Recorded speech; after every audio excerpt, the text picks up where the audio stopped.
काटो मैं पिज़्ज़ा खवे आज को पकड़े ना मैं तने सुनाओ से क्या हाल है? क्या हाल है? ठीक है। वादा कीता भाई साडी राड़ इकट्ठी काटो तो कोई हो जरा पिज़्ज़ा खवे था हुन तो कोई सामान करो यार रे का सुन तो को मैं पिज़्ज़ा खवावा। पिज़्ज़ा कितने पैसे दा है? 2200 वल दाने दा मान भी 2200 रुपए दा है। तो को पता है वे 40 मान एकट औसत है ते 20 मान गिंदा पे मुस्ताजरी वाला ते 10 मान गिन वैसन त्रेशा लाला है ते मजदूर ते पता हो तो बचे 10-15 मन घर दा खर्चा भी रखने ते लिहाजा पिज़्ज़ा मैं नहीं खवा सकता।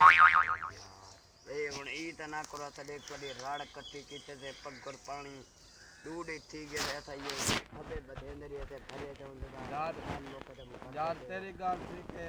बोतल पानी आको मैं बोतल पानी पिला सकता लेकिन क्या करें यार पिज़्ज़ा मैं नहीं खवा सकता क्योंकि पिज़्ज़ा 2200 रुपये दाने दा मन भी 2200 रुपये जट्टे दे खर्चे ज्यादा थे पेन अच्छा आप परेशान बैठे हैं तो क्या करूं बस यार मजबूरी चलो ठीक है वाल कोई कार्य करो है वाला सवाल वेंदे से वाला चलो ठीक है।